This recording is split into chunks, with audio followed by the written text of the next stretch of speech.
राजू के अंदर जाते ही अमित सुमित की तरफ झुका। सुमित, सुनना, क्या? कल रात उस हवेली में चले। सुमित की आंखें फैल गईं। पागल है क्या? अरे सोच, असली एडवेंचर। राजू भाई की बातें नहीं सुनी? यही तो मजा है यार। उसी वक्त राजू अंदर से आवाज लगाता है, खाना तैयार है। दोनों चुप हो गए।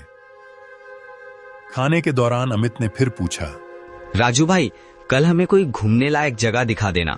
मैंने तो बता दिया, पर मेरी बात मानो, उस हवेली के पास भी मत जाना।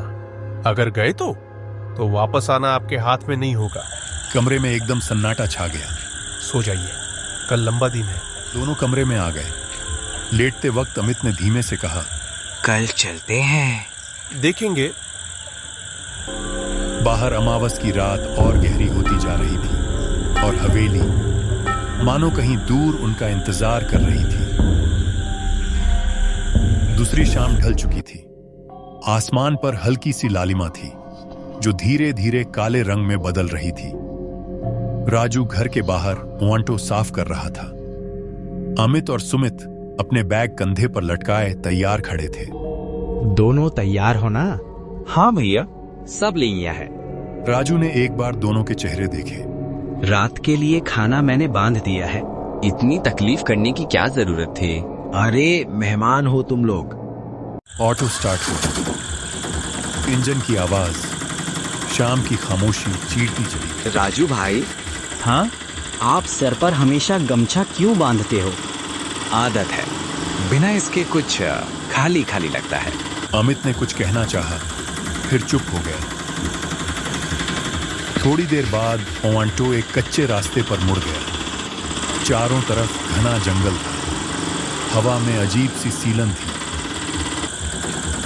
ओवांटो रुक गया। आ गए क्या भैया? यहाँ से आगे पैदल जाना होगा। महल दिखाई नहीं दे रहा। सीधे आगे चलो, पहले शमशान आएगा, उसके आगे हवेली। राजू ने दोनों को देखा। एक बात आखिरी बार सुन लो। हाँ भैया, महल में रहना, शमशान की तरफ मत जाना। अगर कोई आवाज आई तो? राजू की आवाज और धीमी हो गई। तब भी नहीं। कोई बुलाए, कोई रोए, कोई चीखे, पीछे मुड़कर मत देखना। कुछ सेकंड कोई कुछ नहीं बोला। ठीक है भैया, वादा है भैया। राजू ने सिर हिलाया। कल सुबह मैं यहीं मिलूंगा। ऑटो मुड़ा और अंधेरे में गायब हो गया। चारों तरफ सन्नाटा फैल गया। अमित, अब सच में डर लगा है। अब पीछे हटेंगे तो मजा क्या? दोनों आगे बढ़े। कुछ ही देर में श्मशान का गेट दिखाई दिया।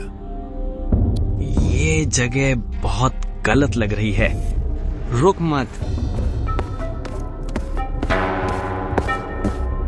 हवेली अब दूर से दिखाई देने लगी थी। एक विशाल काला ढांचा। भाई, ये तो सच में डरावनी है। अब आए हैं तो अंदर चलते हैं। हवेली का मुख्य दरवाजा पहले से खुला था। कोई यहाँ रहता है क्या? अरे छोड़ यार, यहाँ कौन ही रहता होगा। दोनों अंदर घुसे। नीचे के कमरे टूटे फूटे थे। ऊपर चलते हैं। सीढ़ियां चढ़ते हुए लकड़ी चरमराई। ऊपर एक कमरा थोड़ा ठीक लगा। यहीं रुक में है। बैग रखे गए। थोड़ी साफ सफाई हुई। शाम कब रात में बदल गई पता ही नहीं चला।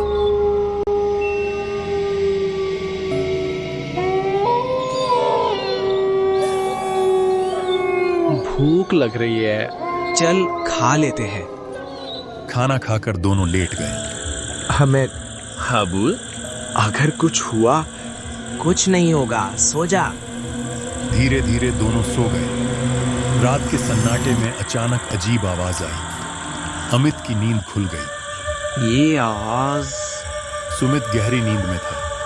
अमित उठ खड़ा। थोड़ा घूम लेता हूँ। टॉर्च जलाई।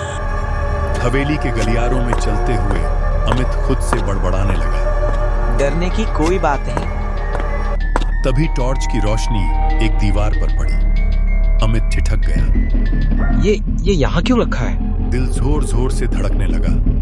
फिर आगे बढ़ते हुए एक संकरी गली मिली। वो बिना सोचे उधर चला गया और कुछ कदम बाद सामने था श्मशान। अमित को राजू की बात याद आ गई। महल में रहना, शमशान की तरफ मत जाना।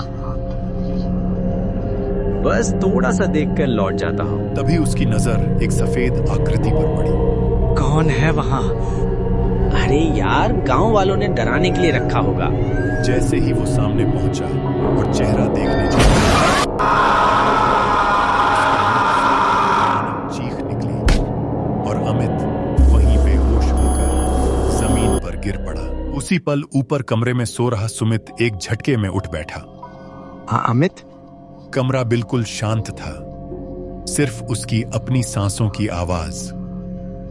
अरे अभी तो अमित यहीं का। उसने चारों तरफ देखा, अमित वहां नहीं था।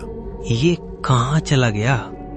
वो जल्दी से उठा, टॉर्च उठाई और कमरे से बाहर निकला। हवेली के गलियारों में अंधेरा और गहरा लग रहा था। अमित मजाक मत कर यार। कोई जवाब नहीं। तभी हवा के साथ एक धीमी सी आवाज आई। सुमित। सुमित सिहर गया। ये अमित की आवाज थी। फिर वही आवाज, इस बार और साफ। सुमित, मैं इधर हूँ। पक्का वही है, डराने की कोशिश कर रहा है। वो आवाज की दिशा में बढ़ गया। जैसे जैसे आगे बढ़ा, हवेली खत्म और श्मशान शुरू हो गया। राजू की चेतावनी उसके दिमाग में गूंजने लगी। कोई बुलाए, कोई रोए, कोई चीखे, पीछे मुड़कर मत देखना। नहीं, अमित को छोड़कर नहीं जा सकता। श्मशान के बीच उसे अमित दिखा, जमीन पर पड़ा हुआ। हाँ अमित।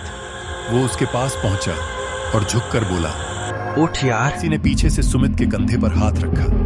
उसका पूरा शरीर जड़ हो गया। धीरे धीरे उसने पीछे मुड़कर देखा और जो उसने देखा, उसकी आंखें फटी की फटी रह गईं। एक चेहरा जिसमें आंखें नहीं थीं, मुंह अस्वाभाविक रूप से खुला हुआ और सफेद कपड़े मिट्टी और राख से सने हुए। वो तुमको मना किया था, फिर भी आए। सुमित की चीख उसके गले में ही अटक गई। उसके पैरों से जैसे जान निकल गई और अगले ही पल वो भी अमित के बगल में बेहोश होकर जमीन पर गिर पड़ा। सूरज निकल चुका था। हवेली के पास एक ऑटो आकर रुका। राजू था। वो उतरा और चारों तरफ देखने लगा। ये दोनों अभी तक आए क्यों नहीं? काफी देर इंतजार के बाद उसका दिल घबराने लगा। मैंने मना किया था, वो कहीं। वो तुरंत गांव गया और 2-3 लोगों को साथ लेकर लौटा। कुछ देर की तलाश के बाद श्मशान के पास दोनों मिल गए, बेहोश पर जिंदा। उन्हें घर लाया गया। कुछ देर बाद अमित की आंख खुली। उसकी आवाज कांप रही थी। राजू भाई, वहां कोई था। सुमित भी होश में आया। मैंने पहले ही कहा था, वो जगह एडवेंचर के लिए नहीं है। माफ कर दीजिए राजू भाई। राजू ने धीरे से अपने सिर का गमछा थोड़ा और कस लिया। कुछ जगहें सिर्फ छोड़े जाने के लिए होती है और कुछ रातें याद बनकर नहीं, डर बनकर रह जाती है।